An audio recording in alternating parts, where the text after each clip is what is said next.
I mean, I couldn't even sit there and wonder whether or not I was dead because all such concepts were foreign to me. I would have had what many people would call a hellish near-death experience. The good news is I didn't stay there forever. I was rescued, and that rescue came in the form of a pure, clear, white light. Once we realize that the highest and best form of our ascendance towards oneness with the divine is manifesting that unconditional love for all fellow beings and showing love, compassion, acceptance, forgiveness, and mercy to all life and all of this creation, that we can do no wrong once we're at that point. Going within consciousness is our way of getting out into the entire universe. The answers lie within us all.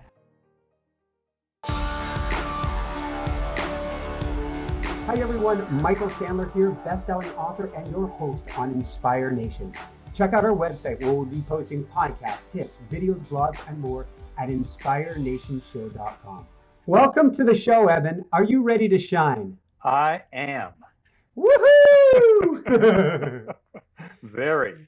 Excellent. Well, before we dive deep into your story, can you tell me what you were like before the big event?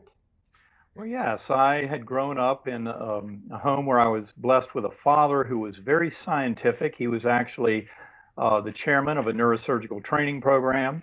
He was also very religious, very spiritual, I would say. Mm-hmm.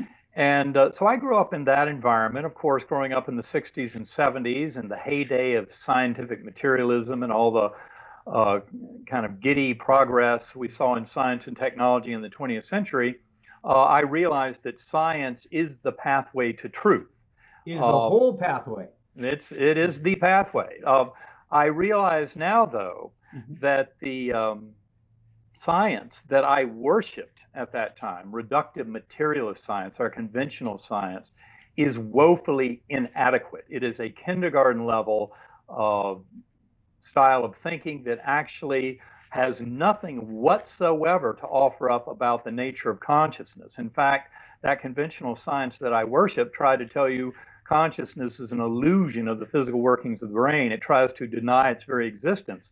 And yet, my coma journey showed me something very differently, which is where the whole scientific world is headed, even as we speak. You know, it really is all about a much deeper understanding of that relationship of brain, mind, and consciousness. And that's what we're talking about. And the me before coma was very comfortably, deeply buried in that false sense of understanding of the nature of reality, which says that the physical is all that exists, that the brain creates consciousness, that our existence is birth to death and nothing more.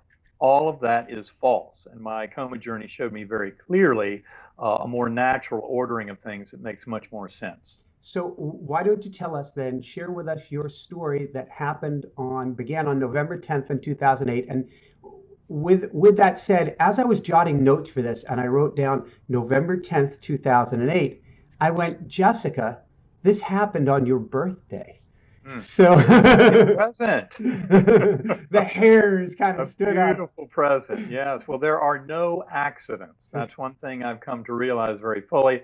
And of course, in Map of Heaven, I mentioned synchronicities and how we pay attention to that because these things do not happen.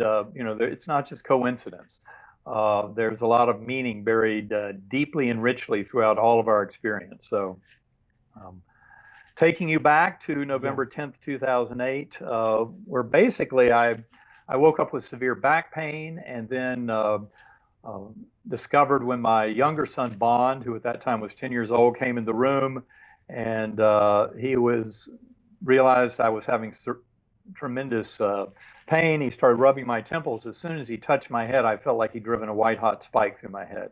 Wow. And that's about the last thing I remember. I was really gone from this world for 7 days after that point. And what I heard later from family filled in the blanks. And that is that my family left me there to rest, thinking I was resting. I was actually lapsing deep into coma.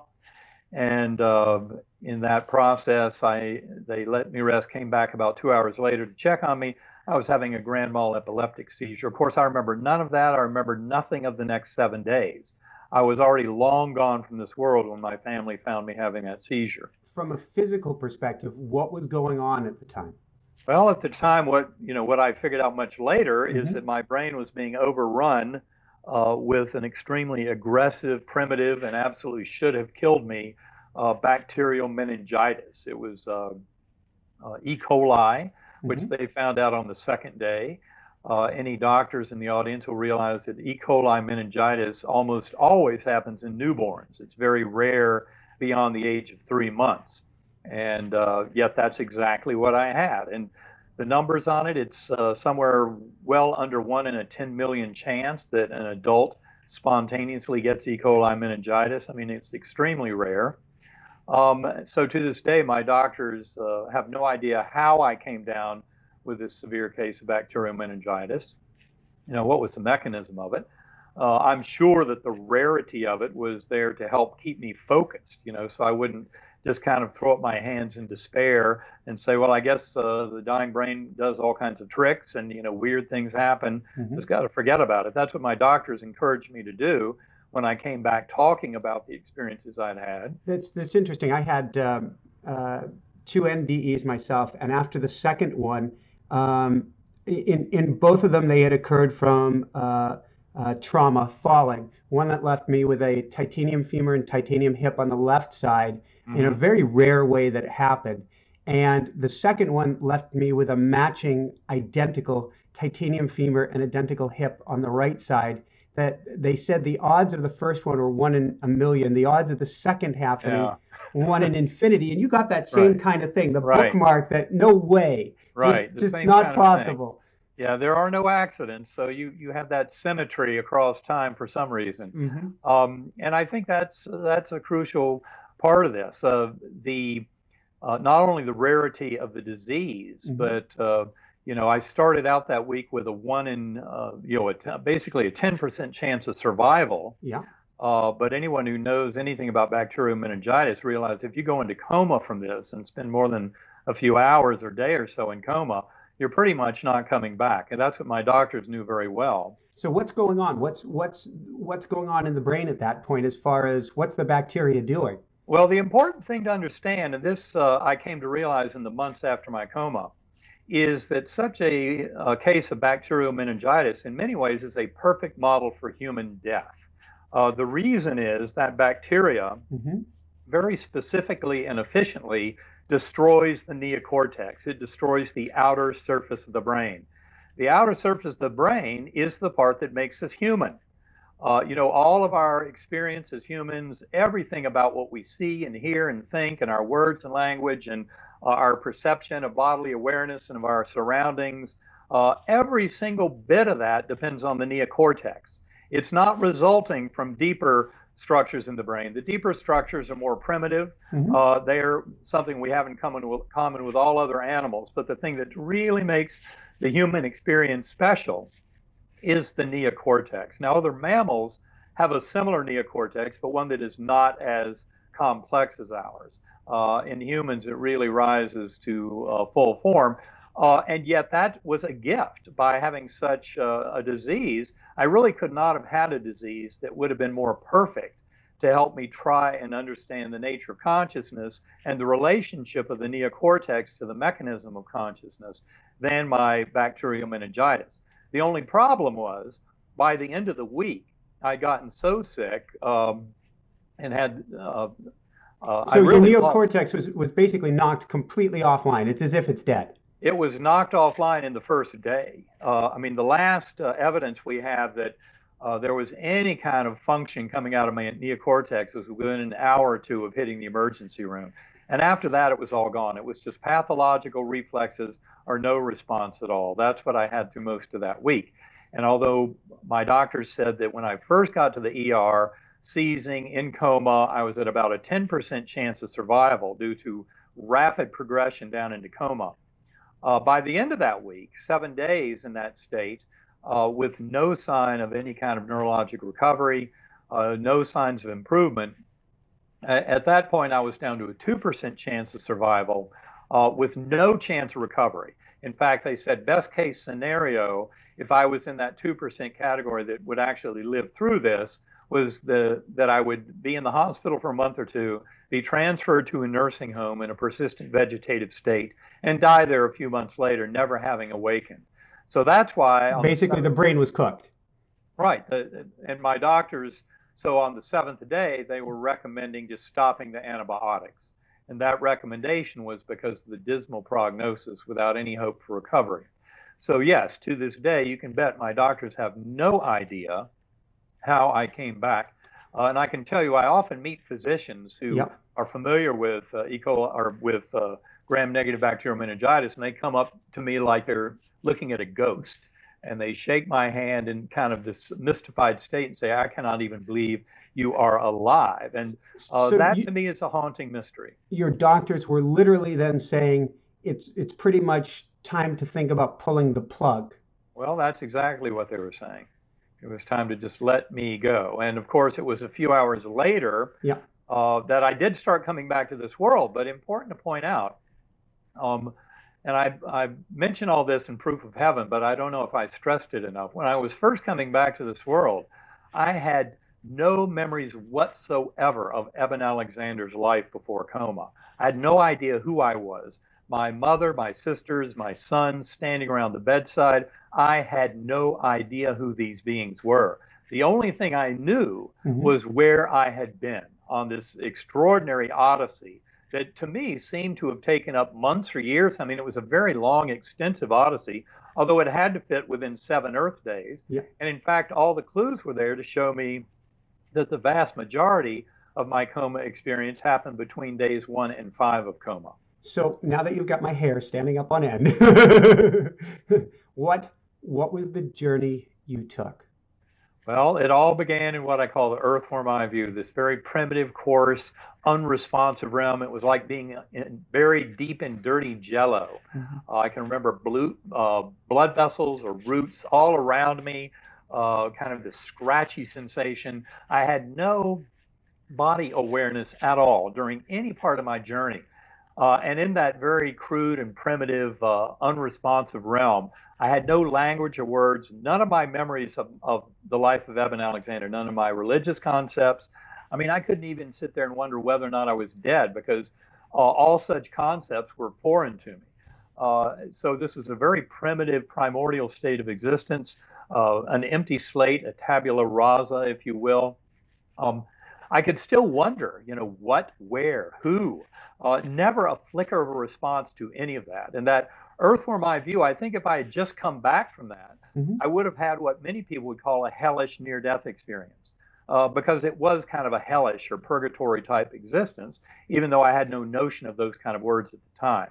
The good news is I didn't stay there forever. I was rescued, and that rescue came in the form of a pure, clear white light that had fine white and kind of gold and silver tendrils coming off of it. And it spun very slowly as it came towards me. And it opened up like a rip in the fabric of that ugly earthworm eye view and led up into this brilliant valley that was absolutely ultra real and alive beyond any possible words. There was no sign of any kind of death or decay or anything in this valley. The valley is what I call the Gateway Valley, or Gateway Realm, and it was absolutely lush and filled with life, everything growing. I remember buds, blossoms, flowers that would just open in these rich textures, even though I had no body awareness, but my awareness was reaching out and encompassing all of this. Well, interesting. There were many kind of Earth-like features in it, all of these plants and flowers and trees and butterflies. I was a speck of awareness on one beautiful butterfly, and there were millions of other butterflies, all swooping and swirling in these beautiful formations, waterfalls into crystal clear pools, mists rising up, this beautiful kind of unearthly light coming from all the clouds that were billowing up into the blue-black velvety sky. So it had earthly features, but in a sense, much better to look at this as an ideal Earth. I liken it often to Plato's world of forms that he describes in the Phaedo.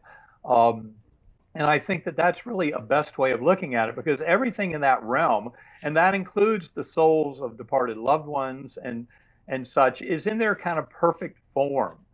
Just like when you encounter a departed loved one in that kind of environment, uh, like, for example, my father, who only appeared to me many, many years after my coma, but he's appeared to me in meditation and that kind of thing.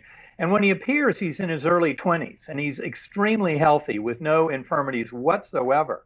And that's the way things are in that realm. They're in their kind of perfect form. It's kind of where our higher souls are, where we reunite with our soul groups, where we go through life reviews. Every bit of it occurring in that realm, which of course does have Earth-like trappings. So what But on happened? the other hand, it's far more than Earth-like. So what happened with you while you're there? So you get there and you're like, I don't know what you're like. Well, I was absolutely shocked and awed and amazed and astonished by the beauty of that realm Hmm. on that butterfly wing. And there were thousands of souls down below that I described in my early writings as dressed in peasant garb, but very brightly colored clothing. And I thoroughly was just mesmerized by the beauty and glory of this realm. I remember early on in the whole adventure, this soft, warm summer breeze. It was kind of like a perfect breeze blowing through, and it was really my first awareness, given that this was a tabula rasa, that I had this amnesia for everything ever having occurred before. And that was all essential to the lessons that I was there to learn. But the important thing was that I was deeply immersed in that beautiful, loving realm, amazed by it all. And in fact, I was not alone on that butterfly wing. That was one of the most beautiful aspects of this. There was a lovely girl beside me, and I'll never forget her smile, the way she looked at me, her high forehead, sparkling blue eyes, high cheekbones, broad smile. She never said a word. She didn't have to. Her thoughts came straight into my awareness. You are deeply loved and cherished forever. You will be taken care of. You have nothing to fear. There is nothing you can do wrong. And of course, when she said that, I knew already by that point that I was deeply into this kind of soul school and awareness, and that really this is all about learning the lessons. And Hmm. important to realize that in our incarnations here in the physical realm, once we realize that the highest and best form of our ascendance towards oneness with the divine is manifesting that unconditional love for all fellow beings and showing love, compassion, acceptance, forgiveness, and mercy to all life and all of this creation, that we can do no wrong once we're at that point. But of course, that is part of the higher lesson we're here to learn, and that um, so much of this soul growth has to do with leaving behind those false boundaries of self that Hmm. and the ego and where it puts us in this world and separates us from realizing the oneness that we all share So and that is we are all that, truly here to share that love. were you getting that while traveling with her on the butterfly, or is that something, because I read about you traveling to other places Right. Well, to, that actually, all of that came later. So yep, let me take you along in that part of the journey. And take me on that wing. yeah, sorry, I'm having a getting now I'm Okay, better able. excellent. Okay, the it turns out that that beautiful summer breeze was the first hint because that was my awareness of the divine. Hmm. That when I look back on it, I call that breeze the divine wind or the breath of God because that was my first knowing of the infinite healing power of that unconditional love blowing through that scene. And it all came right around the time that I was getting those beautiful messages, telepathic messages from the lovely girl on the butterfly wing that I had nothing to fear, that I would be taken care of. And it was in that setting that I was aware of all those beings down below, all the dancing, joy, and mirth, and there were children playing and dogs jumping, just incredible festivities going on down below me. This festival that was being driven by these swooping orbs of angelic choirs up above against that sky. And I remember them as these kind of oval orbs, and each one had an individual kind of spirit identity to it, but they were very high forms. These were ascended angels, and they were swooping, and as they did so in these vast formations in the sky above, they would emanate these chants or hymns or anthems that would just blow through me like a tidal wave, this incredible awe and power. And that's what was fueling all of that joy and beauty down below, by all of the souls that were in this beautiful dance that I was witnessing. And of course, all this was also in the presence of that beautiful girl on the butterfly wing. But it turns out that just as that spinning melody that had first ushered my portal coming up out of the earthworm eye view into that gateway realm, music, notes, the sound, the vibration, the frequency was what enabled that portal to open. And likewise, these swooping choirs of angelic beings above that were emanating these incredible hymns and chants down to me, they provided yet another portal up into higher and higher levels. And I remember seeing what I look back upon as four-dimensional space-time of this entire universe collapsing down, and then the lower spiritual realms collapsing down above it. And remember that time flow in those lower spiritual realms is completely independent. It's much more robust and fundamental about the nature of causality than time flow. So you had no real sense of time, you could say. Well, it's almost like you step outside of time. And in that sense, you start to see what time really is and the illusory nature of it. Which makes absolutely no sense to me. I don't even know how to wrap my mind around that concept. Well, it's something that I believe people can definitely get to in deep meditative states, and that's why I do a lot of the work I do now with sacred acoustics, to help people get these tools to go into deep transcendental meditative states, because you can get to a point there fairly readily where you're actually able to step up and out of the illusion of the here and now of our four-dimensional space-time. And that's all part of the illusion that is painted for us by consciousness on this side of the veil. But we can thin that veil, and that's what happens in near-death experiences or death experiences, shared death experiences, or all manner of, say, out-of-body phenomena, remote viewing. There are many ways that we can thin that veil to get a glimpse of that and come to realize. But a deep lesson of a lot of my journey is the only way to see any of this is to take that higher perspective. And that's where, of course, reductive materialism, which is the way that our current science works, is taking the wrong approach. Reductive materialism basically takes all the pieces apart down into these subatomic particles and then pretends that by understanding all the laws that link the subatomic particles that we can come to an understanding of the entire universe. Which a challenge. Sense. No, it's very challenging. Well, a big challenge with that is because to do that, to be that reductionist, you have to completely throw out the book on quantum mechanics. Right. Well, the good news is the book of quantum mechanics is right there, and it keeps banging our head into reality by telling us that consciousness is fundamental in the universe. And of course, that's where our modern physics community still struggles and wrestles so hard with this. As long as they are committed to saying, well, wait a minute, the physical universe is what exists. Consciousness is an illusion. There's no such thing as consciousness. It's only the material world. And they insist on that, and that's why they have the measurement problem and the deep enigma of quantum mechanics around the measurement problem that told brilliant people like Schrodinger and Heisenberg and Einstein that, in fact, consciousness is fundamental at the structure of the universe. All of the material universe emerges from consciousness. I love what Einstein says, spooky action at a distance. That captures a key kernel of it all, the entanglement phenomenon. And that's a big part of the mystery. And that's something that we can definitely get into. But the entanglement problem, spooky action at a distance, of course, Einstein kept trying to say there had to be hidden variables. He thought that causality would be completely contained within all of the findings of the physical universe.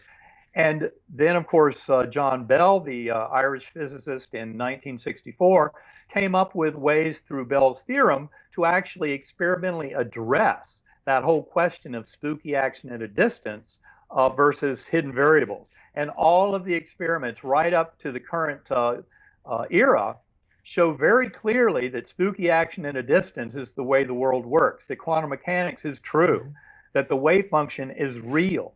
And what that really tells us at a deep level is that consciousness is fundamental and what drives all of everything that exists. In fact, you only need to postulate consciousness to explain everything that's happening in this world. You don't even need to postulate some external universe. We've had on Dr. Mika Swami, we've had on Dr. Fred Allen Wolf, and it's fascinating. And you've gone down this same rabbit hole that every every quantum mechanics scientist who looks at this at a fundamental level ends up becoming a mystic. You basically must, because that's the way the world works. You know, and people can bicker and say, well, I want a natural explanation, not a supernatural explanation. Mm-hmm. All we're doing here is talking about the explanation as we approach the nature of reality and fundamental truth. And there are a lot of scientists who definitely get this, and that's the good news. They're not the ones who necessarily have the bully pulpit front page of the New York Times or Scientific American, although I must say I'm very heartened to see certain blog postings in Scientific American that show an openness to realizing that things like terminal lucidity and after-death communications are absolutely real. And that's something we've seen in Scientific American blog postings in the last year. So that's a good sign. So finish up this journey for us here. Okay. Wrap up infinity if you can. Infinity and eternity. Why you do that in a soundbite here in the next 24 seconds. Yes, yeah. But basically those swooping orbs of angelic choirs provided portals to higher and higher levels, seeing all of space and time collapsing down, and then even deep time and other orders of causality and higher spatial and temporal dimensions collapsing down into this complex oversphere. And at that point, I was out to what I call the core, infinite inky blackness filled to overflowing with the infinite healing power of unconditional love of that creative source, that God, that deity, that as I call that deity, in that core realm. And why do you call it because of the sound that I heard, the sound that was, and again, you've got to remember, I mean, the skeptics really get lost here because they say, wait, you heard a sound? Obviously, we are so infinitely beyond the four-dimensional space-time physics that gives sound when airwaves impact the eardrum. But this is the way it comes back to us in our human mind and thinking. We have to use the words that we've developed in this body, living in this incarnation. So it's not a sound like you hear here, but that's how it comes back as a memory. And it far transcends anything that the physics of our four-dimensional space-time could support as a sound. But the sound that I heard deep in that core realm with that brilliant orb of light that was there kind of in the three of us, my awareness, which I hope you realize by now was all of consciousness far beyond the bounds of this earth awareness, grand mind, mind at large, whatever you want to call it. But it was in that core realm that so much of that was revealed about reincarnation, about the buildup of this space-time and of the higher spiritual levels above and beyond this, and about the laws of causality. So much of that explained in that core realm, but I was also told, you're not here to stay. You'll be going back, but we have much to teach you. And that's exactly how it unfolded. The interesting thing is, in the midst of those lessons in that core realm, I would suddenly and inexplicably find myself right back down in that earthworm eye view. And the good news is, by remembering the musical notes of the melody, I was able to rise back up and conjure up that spinning white light that served as the portal back up into the gateway realm, beautiful butterfly wing, and the girl and all of the souls dancing below, the angelic choirs above, and then back again into the core realm for more lessons. And I made this loop journey multiple times. And was it trying to teach you that frequency, in a sense, that's the doorbell? Or Oh, I think, well, certainly it was teaching me that sound and vibration, music, is the way of doing this. This is how we can engender these transcendental conscious states. And this is something that I love sharing with everyone, because you don't have to have a near-death experience or a death experience to come to know and see what I have known and seen. You can do it as a conscious being, but it does take the work. And the work that I'm talking about is any form of deep centering prayer or deep meditation. And of course, the tools that I give to people who say, well, I can't meditate, I've got too active a mind, are the sounds that I work with Sacred Acoustics with Karen Newell and Kevin Cossey in developing of those sounds. And people can go to sacredacoustics.com to learn more about it.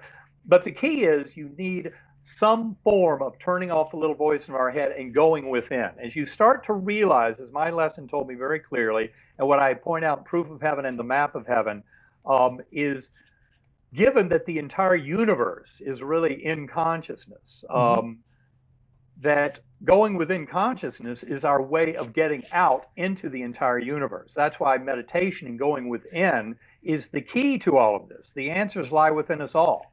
That's the title of the appendix in the book, The Map of Heaven, where I go into this work with Sacred Acoustics, and that all of us can go there. You don't need a near-death experience, but it does take the work. And by the work, I mean, a lifelong practice. I try to meditate an hour or two every day, more if I can.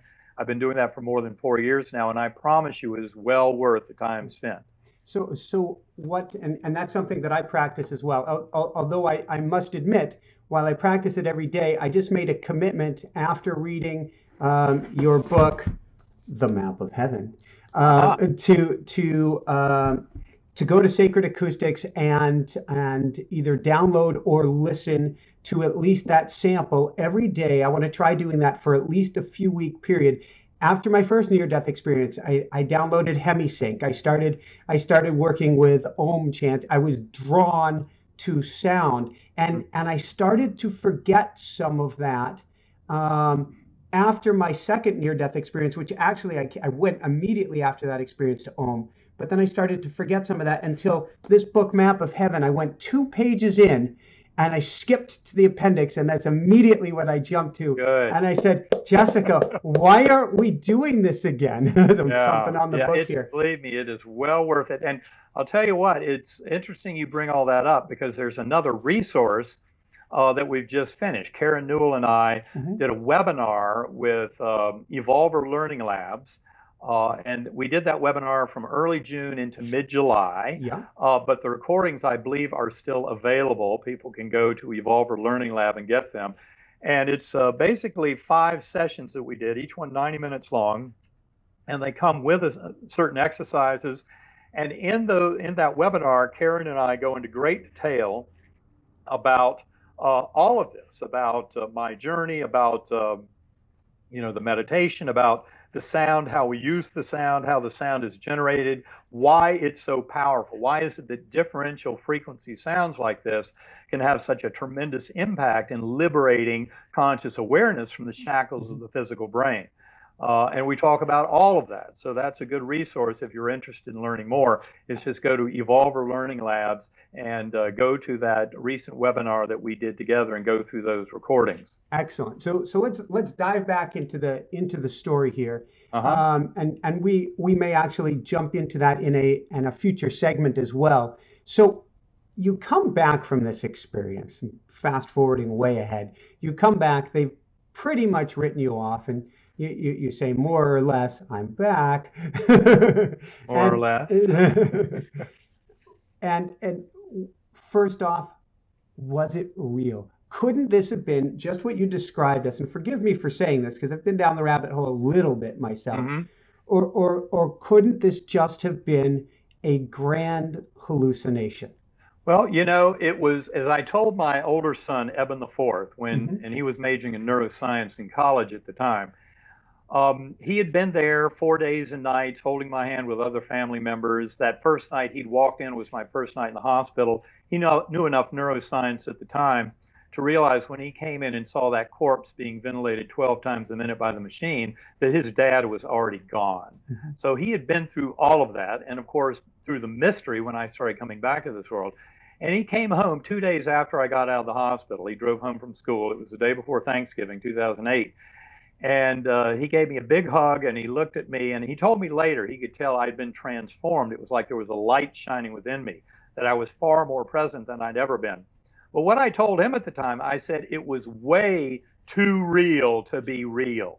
And I was dead serious. It was. And my doctors had told me enough at that time about how sick I'd been, how my whole neocortex had been devastated. They had no idea how I was even coming back to this world.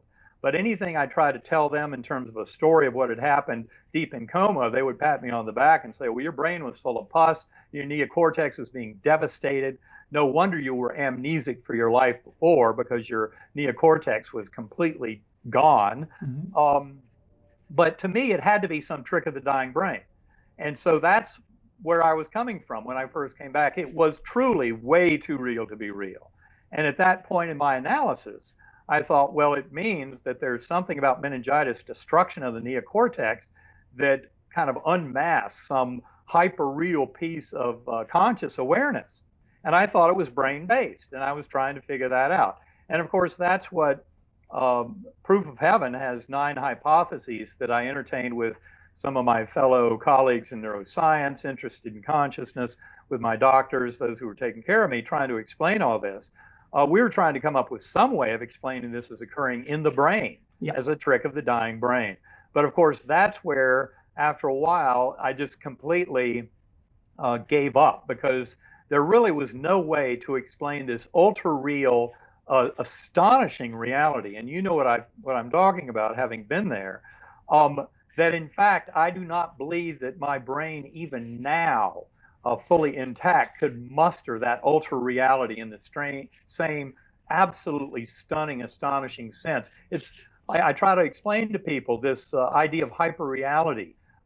It's like consciousness drinking it through a fire hose. I mean, because it's not coming through the normal channels. Mm-hmm. Remember that whenever we see with the eyes and hear with the ears, our brain then does a tremendous amount of filtering of that sensory information to reduce it down to this minuscule trickle. And that's what we live on, and think that that is our current reality. So I'm diving back to your hypothesis briefly. I went through each of them myself, and you know, I'm trying to put on my science cap. I've got a science degree, among other things, and so I'm going after it. And each one I come to the same thing: brain's offline. That makes no sense. Brain's offline. Right. That one makes no sense. Still no brain. Well, it's, you know, the reality here is what my journey showed me very clearly. Mm-hmm. This is absolutely rock solid. Is the brain does not create consciousness. Period. That's huge. And I promise you, the scientific world is getting on board with this full speed. The mistake is thinking the physical brain creates consciousness out of physical matter. Mm-hmm. And that is completely wrong.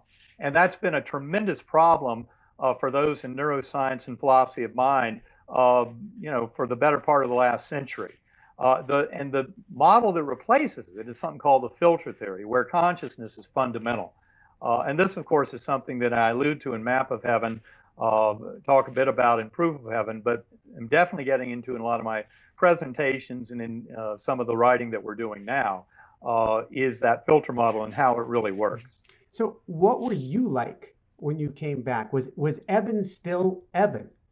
Well, you know, my sisters will tell you my sense of humor was there from the get-go. And as I point out in Proof of Heaven, our sense of humor is a great big indicator that we are not simply zombies or these kind of automatons that people like Richard Dennett and others say we are. The sense of humor and the sense of irony is actually a beautiful clue as to the divinity within us all and our connectedness to each other and with that divine creator.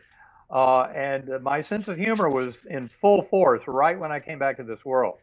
But I must say that there was a tremendous amount missing. Mm-hmm. You know, I didn't remember anything of my life before coma. All that kind of dribbled back over weeks and months. My sisters, 2 of them, Phyllis and Betsy, would stay in cots at my bedside in the step-down unit, the neuro step-down, after I got out of the ICU.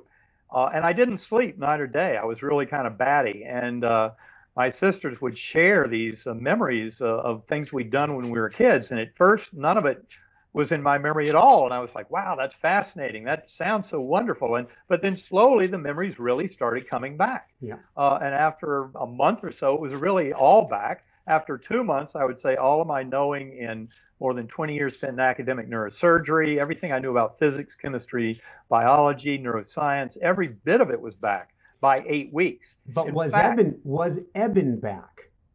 Eben was on his way back. You know, I was still, you know, believe me, and I know I don't have to explain this to you because you've been there, but because I never fully came. there's me that died twice. And Uh-huh. so I look back at the photos of who I was, and it's not me. It's Uh-huh. me, but it's not me. Well, I think this is all about awakening to who we truly are. Mhm. Now, it's important to point out in this kind of discussion that, if I go back 20 years ago, the Yeah. me of 20 years ago, basically all the molecules in my body have been switched out since then. So obviously, I'm not the same material being, Yeah. even though I have memories of things that happened, 60 years ago. I can remember things when I was 1 and 2 and 3 years old. Hmm. And clearly, those memories are not being supported through any kind of material mechanism in my brain that's the same material that was there when the memories were formed. Those molecules have been switched out many times, but this is part of understanding that memories don't get stored in the brain anyway. You're making me think of Dropbox. So I have Uh, storing memories in the cloud. right. Well, in essence, that's what's going on, but the cloud is outside of four-dimensional space-time. The real cloud is the fundamental realm of our spiritual consciousness. Mhm. And that is really the thing that exists. I mean, the material realm is the stage on which the drama unfolds, but it's very much a facade. I mean, the materialist scientists are the first to tell you there's no material to the material world. As you get into string theory, quantum gravity, what have you, the discussions are all around vibrating strings of energy in higher dimensional space-time, but they're not about the solidity and the mass and the inertia of things here. Those are all concepts that get kind of laid in by our consciousness on this side of the veil. But the kind of illusory nature of it is right there if you look, and that's where the materialist scientists are so amazed by it all, and yet we all need to be more amazed by that. And of course, the next step for the physical scientists is to realize the role of consciousness, that it's not created by the brain at all, and that's where it starts to get much more interesting. So talking about the brain, then you were talking, you came up with an insight in here, and it may not be unique. It may be that the brain has to help us to survive here in this environment. For instance, I think of some of the most brilliant minds in Cambridge trying to cross the street. And it seems like there's a direct relationship between brilliance and an inability to get across the street. Right. It seems like the brain has to really narrow down our focus to help us, and this is something that you really honed in on in your books, to help us survive in this plane of consciousness or this plane of existence. That is very much the case. It makes, every moment, every breath is an absolute astonishing miracle beyond description. And yet, if our brain were sitting there and our mind were completely blown away by the miracle of every moment that is truly there, Mhm. we would quickly become prey to whatever predator was around looking for lunch, and that would be the end of story. So that's not the kind of qualities that has survived through Darwinian evolution. But the key is, you're exactly right. Our brain and mind have this incredible ability to make all of this look very mundane because we have to be on the alert Mhm. for the dangerous things that might end our life or might be there to offer up our next lunch. The good news is, as civilized human beings, we don't have to use all of our waking moments just to play the predator-prey game. And that's why it's so important to realize that, yes, our mind and consciousness can actually do far more than just get caught up in that game. But the ego and those boundaries of self are part of that predator-prey game. So a huge part of this is rising above those false boundaries of separation. Which is like meditation, which is the sacred acoustics and other Exactly. things to help step beyond that. So Right. Jessica always likes me at this point in an interview to ask a question about children, about kids, or about infants. And in this case, we were talking about the brain and talking about its throttling back the pipeline, so to speak, Uh-huh. for our own good. And she wonders if kids come into this world with that same throttle back or that same depth of the veil, or whether you believe when kids come in, they're still more aware of the totality of it all. I'm quite convinced that when kids come in freshly from that realm, Mm-hmm. because reincarnation is absolutely an essential part of all this, um, that they are, kind of blown away by this, being re-immersed in all this, but they come in, the veil is already starting to form, even though young infants just exude that energy of that heavenly realm. They are just filled with it, and it doesn't take a lot of perceptual intuition to know that. If you hold a newborn or just interact with a newborn, you just feel the power of that. It's just a beautiful gift.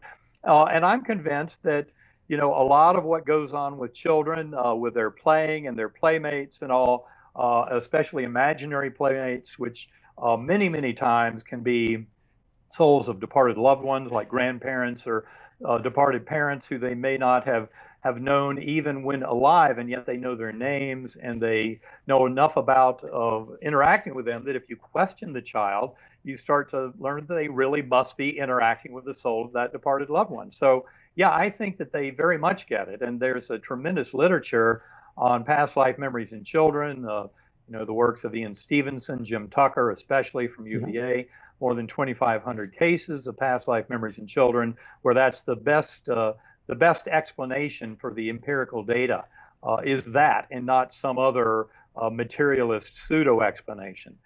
So it really is, to me, apparent that young infants in particular and young children have a very, very thin veil, and they see spirits and souls all the time. That's part of their existence, but it gets covered over, especially in our culture, in our Western culture. Is there a way as parents or future parents, is there anything with this awareness, and particularly this awareness that you've gained, that we can try to protect that so that they're still in and of this world, which gets to my next question actually in a minute, but they're still more connected? Yeah, I think the main thing is to basically honor their stories and listen to what they're saying and interact and let them expound on what they're telling you, and just be open-minded about what can be real. And remember that we are extremely blinded to the nature of reality. Our eyes and ears themselves are very, very limited within a narrow bandwidth of frequency possibilities, whether you're talking about the ear and sound, or talking about the eyes and electromagnetic spectrum. And of course, we have no way of knowing what other windows we would need to access all of reality. Mm-hmm. And that's one of the biggest mistakes that the materialists make, is thinking, well, if we just access all of reality available through our physical senses and through our instrumental expansion, say of telescopes and microscopes, expanding on the eyes, things like that, then we will get to all of reality. That is a very brazen, hubristic assumption. That's like that saying is false. That's like saying through watching a TV we'll be able to experience all of infinity. Exactly, and that's not the way the universe works. But within consciousness, we can come to access far more, and that's why it's so important to go within. And I think the important thing with children is just to honor what they're experiencing and look at what they are sharing with you. The fact that their veil is still very thin, that they have ready access into these spiritual realms and into souls of departed loved ones and other people, and telepathy. They can know things far beyond the ken of their physical senses. Look at them as teachers and honor them in that way. And look at this as it truly is. All of our human experience, this is soul school. We're all here to learn and to teach.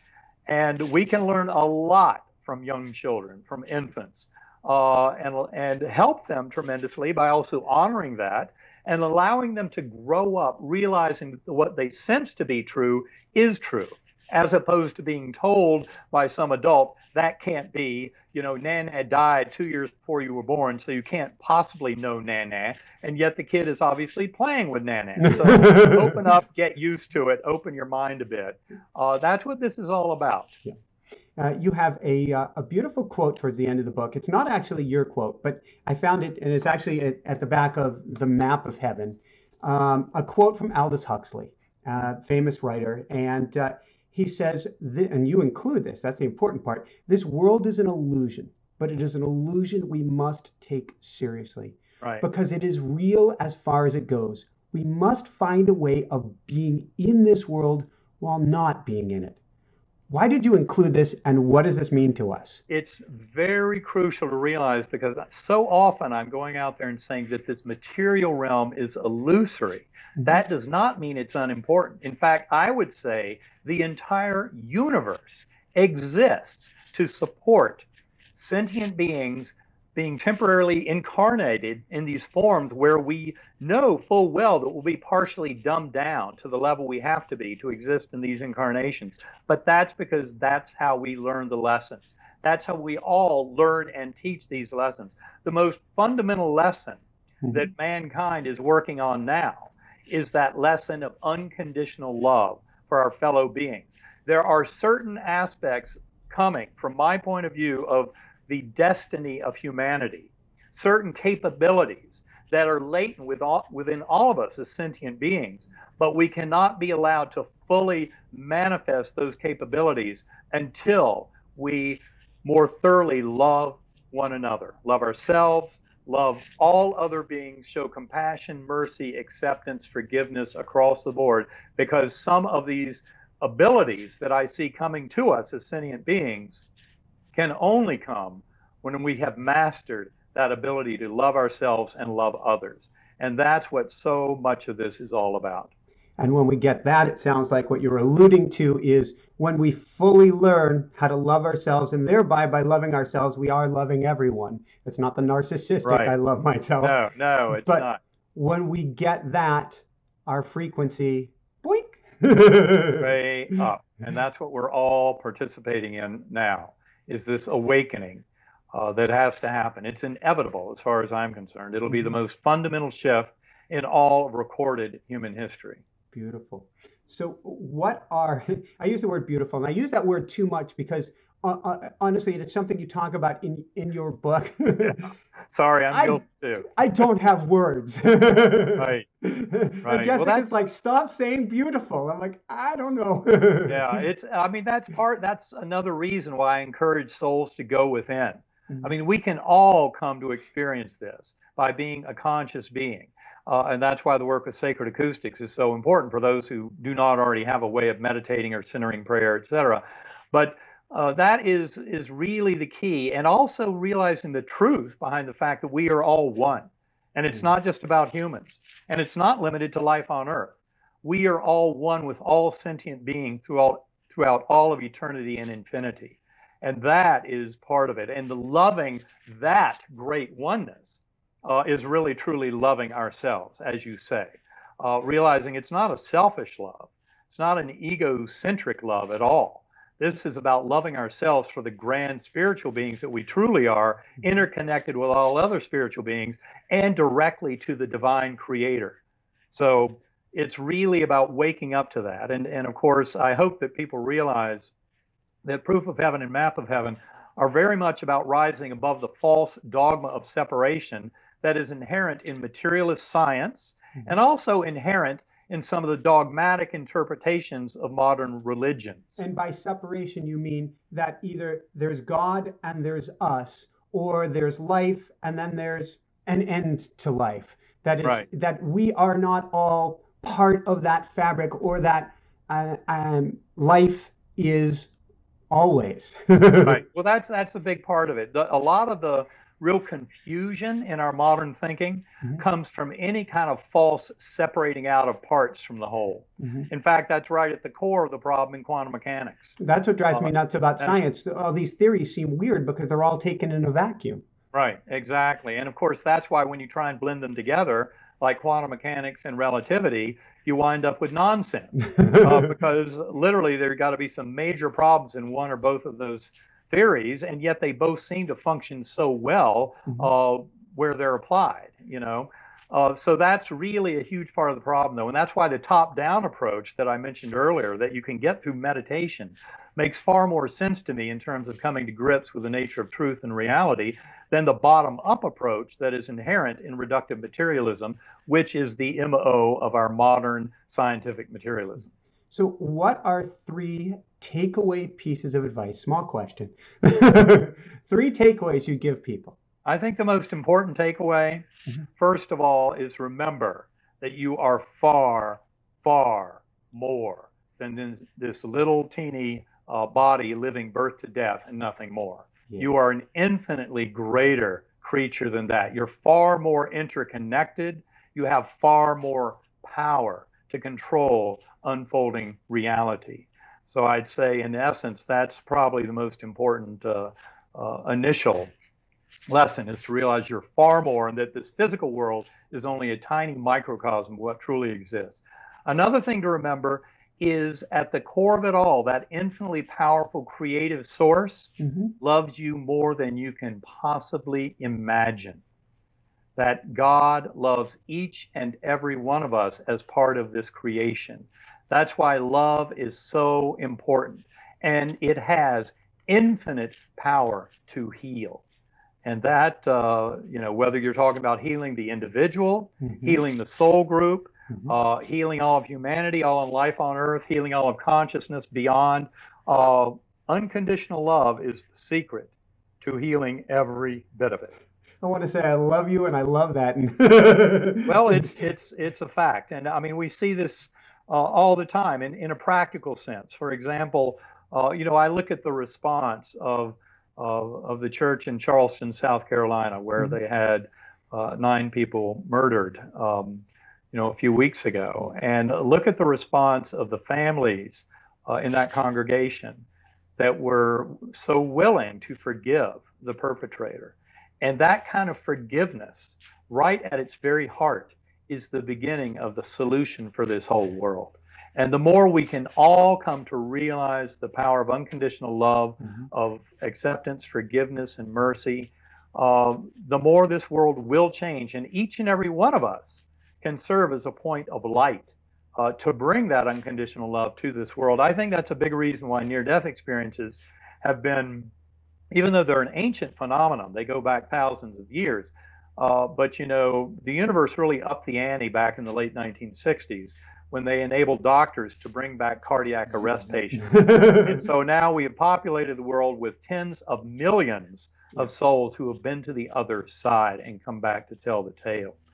And that is no accident. That is part of this world awakening, and that's why it's such a gift. When I read this book, and we still need to get to number 3 in the list, when I read Proof of Heaven, have you seen the movie The Matrix? I have.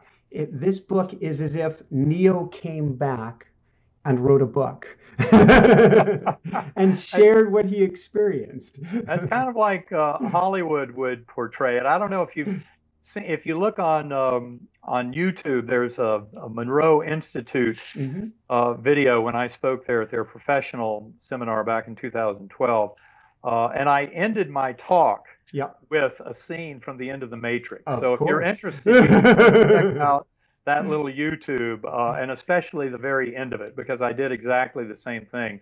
But that's how Hollywood treats it. And I'll see if I can put a link on our website to that, make it easier for people. Okay. Go ahead. That would be good. But I'm saying the reality of what this world is headed for is far more shocking and powerful than the way Hollywood portrays Neo. Woo-hoo. I promise it's much, much bigger than The Matrix. So what's piece of advice number 3? I think piece of advice number 3 is that nothing ventured, nothing gained. And in essence, karma is absolutely real. You cannot get out of this world without paying for what you've done. So if we bring suffering and pain and misery to others, we're hurting ourselves, and we will either make amends for it in this life, or we'll have to do it in our life review. Your life flashes before your eyes. Well, that's absolutely real. That's not some new age stuff that's just been put out in some recent books. That's right there in Plato's account of the Armenian soldier killed in battle 2,400 years ago. He came back realizing that the love you give is what you get back from this universe. And that's exactly what he told others around him. And you don't get off scot-free. I mean, the Christianity that I grew up with, that basically said you can sin, sin, sin until the end of your life, and then profess to believe in Christ, and you get off scot-free. Well, the universe doesn't work like that. The universe is absolutely rock solid into learning and teaching, and you pay for the lessons. But I want to clarify here for a second, from at least my understanding, correct me if I'm wrong, which is karma. Every action has a reaction, a cause and effect, but it does not mean punishment. No, it doesn't mean punishment, but what it means is as taking this broad perspective I'm talking about, the way back perspective that sees the power of that unconditional love in this world, I would say that the karma is really seeing this soul school for what it is. And that is, we must be willing to learn the lessons that we are here to learn. Learn and teach the lessons we're here to learn. My soul partner in all of this, Karen Newell, who is one half of Sacred Acoustics, she taught me, be the love that you are. And in essence, it's not just about loving and acting love and being the verb of love, but having it be your identity. And that is really the purest way of ascending towards oneness with the divine. But we have free will. And this is the real focus of my next work is in writing, is trying to put together free will. But the whole thing about free will is it's part of the engine that drives the lessons we're here to learn and teach. And we have free will to make the mistakes. That's why my guardian angel told me, you can do no wrong. In essence, you got to be willing, though, to face up for the price if you insist on being egocentric, very selfish, very hurtful of others. You're going to pay the price for that, because that does not follow the prime directive of dispensing love and oneness and togetherness and sharing that unconditional love with the world. And that's why it's so important to understand karma and the soul school nature of all this, and that we have free will for a reason.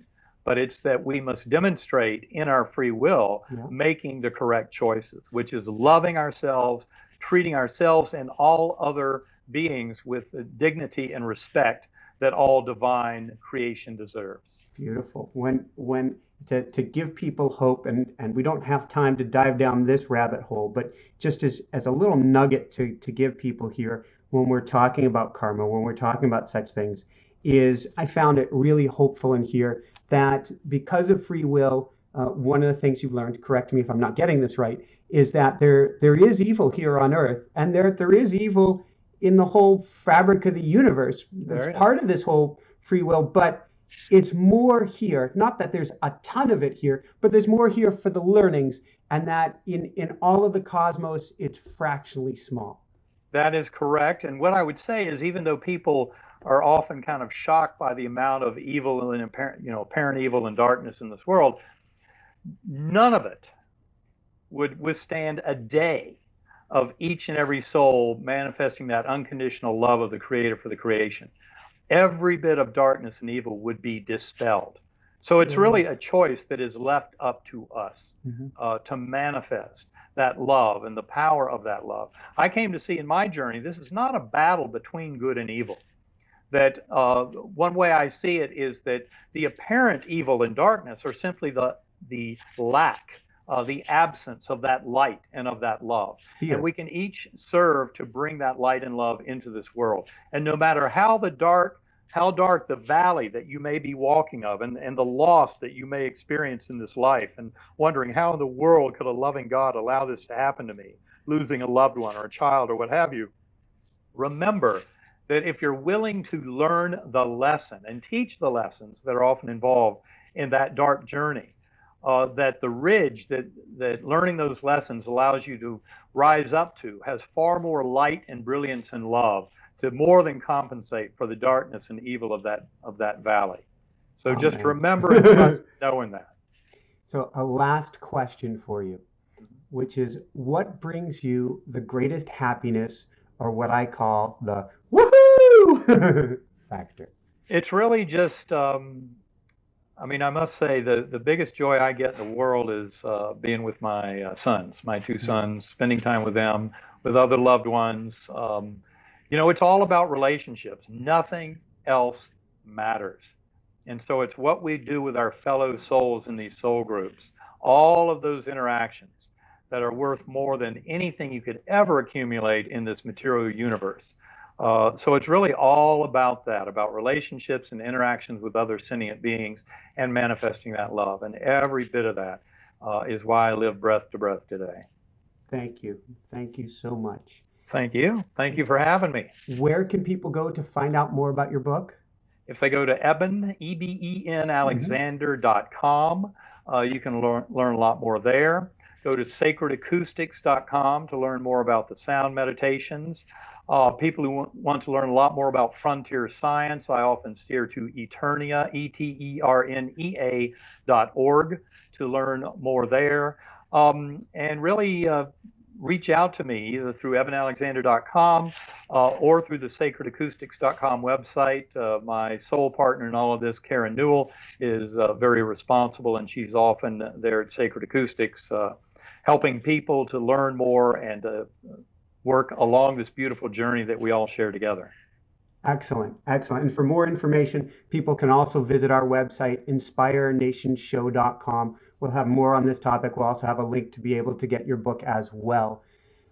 For everyone out there, this is Michael Sandler saying, be well, have fun, live like there's heaven here on earth, and shine bright. Woohoo! Many of us have had near-death experiences. I've had 2 near-death experiences, and I don't say that as like a badge of glory. You don't want a near-death experience. But Dr. Eben Alexander's experience and how far down the rabbit hole he went is so important and so profound for us today, particularly because he was saying consciousness is all in the mind. And now he's saying something completely different that seems to be quite universal among mystics, among sages, among people who've had near-death experiences. On that note, if you want to become a mystic yourself, you don't need a near-death experience. Come to our School of Mystics. You can go to inspirenationuniversity.com. We also have the link below to find out about our School of Mystics. If you're attracted to this, hint, you're already a mystic in training. We just get to bring that out of you. What's a mystic? Somebody like Dr. Eben Alexander, who exists both here and on the other side of the veil at the same time. Again, School of Mystics, you can find the link below. And if you want to learn how to communicate on the other side of the veil, we've got a beautiful airplane going overhead, representing being on the other side of the veil. If you want to communicate with the other side of the veil, whether that's loved ones who's passed on, whether it's your guides, whether it's angels, whether it's the archangels, God, source, or universe itself, get awe, the automatic writing experience. It's the #1 in angel and spirit guide book out there for a reason, because it helps you go quiet, drop down, drop down into your heart-centered space. You begin putting your pen to paper, and out come the most amazing words, not from you. They come from spirit, they come from the universe, they come from your deepest intuition, and they will help guide you on your life path. They'll help answer all of your questions, and they truly will help you find your purpose, path, and direction in life, and greater peace. You can find awe, the automatic writing experience. I'll show that a little bit longer. You can find awe, the automatic writing experience on Amazon. We now have the audiobook, A Labor of Love, on Audible and on Amazon as well. And if you want to attend our live course to get you up to speed fast and in our entire video-based program, simply come on over to automaticwriting.com. Again, that's automaticwriting.com. Before I let you go here, we have a podcast you may not know. You can listen to us driving down the road, while you're doing your runs, on your bicycle, if it's safe, and any other time that you're ingesting your podcast. Simply go to iTunes, Spotify, or wherever your favorite place is to get your podcast. look up Inspire Nation Show and click the subscribe button. On that note, we've got live events every Sunday night.